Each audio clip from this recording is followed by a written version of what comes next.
510 और 92 का LCM HCF बिल्कुल आसान तरीके से कैसे निकालें यह सीखेंगे। तो सर्वप्रथम हम इनके गुणनखंड कर देते हैं। तो 510 के जैसे हम गुणनखंड करते हैं तो इसमें अपने प्राइम नंबर से डिवाइड करेंगे। 2, 3, 5, 7, 1 से लेकर 10 तक के प्राइम नंबर हैं। ठीक है, चलिए शुरू करते हैं। सर्वप्रथम जैसे इसमें मैं 2 का भाग देता हूँ, भाग गया 2 बार, 5 बार, 5 बार। अब ये 2 से विभाज्य नहीं, लेकिन आगे 3 से विभाज्य है। कितनी बार? 8 बार, 5 बार। 85 में 5 का भाग जा रहा है कितनी बार? 1 बार, 7 बार। आगे आप यदि देखेंगे तो 17 एक प्राइम नंबर है, 17 में 17 का भाग 1 बार। सिमिलरली 92 में के फैक्टर कर देते हैं।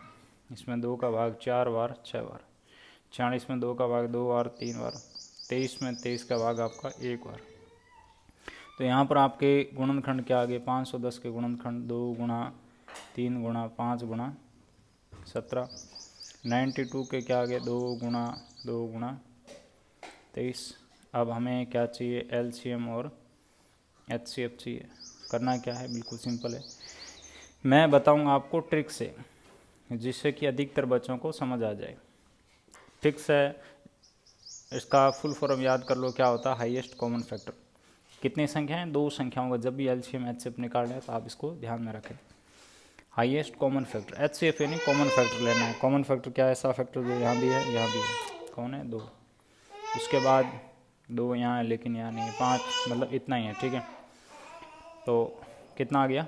2 आ गया। एलसीएम में सभी फैक्टर लेने हैं। क्या करने हैं? सभी फैक्टर लेने हैं।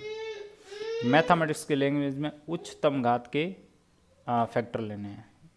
तो ये या वैसे समझ लो, या इससे मेरी ट्रिक से कि सभी फैक्टर लेने हैं। तो उसमें पहले कॉमन फैक्टर आ गया, पीछे बचे हुए फैक्टर कौन है? 2, 23, फिर आपका 3, 5 और 17। इन सब का हम गुणा कर देते हैं। ठीक है, गुणा करने की भी मैं आपको ट्रिक बता देता हूँ। गुणा करने की ट्रिक बिल्कुल सिंपल है।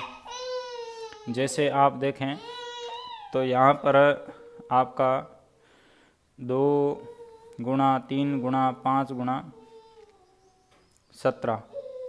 ठीक है, 2 गुणा 3 गुणा 5 गुणा 17 कितना आएगा? 510। एक्स्ट्रा क्या है? 2 गुणा 23 कितना? 46। तो 510 गुणा 46 करेंगे तो आपके पास कितना आ रहा है? रिजल्ट यहाँ लिख देता हूँ मैं, 23,460 आ रहा है। ठीक है, तो इस तरीके से आप आसानी से अपना एलसीएम एंड एचसीएफ निकाल सकते हैं।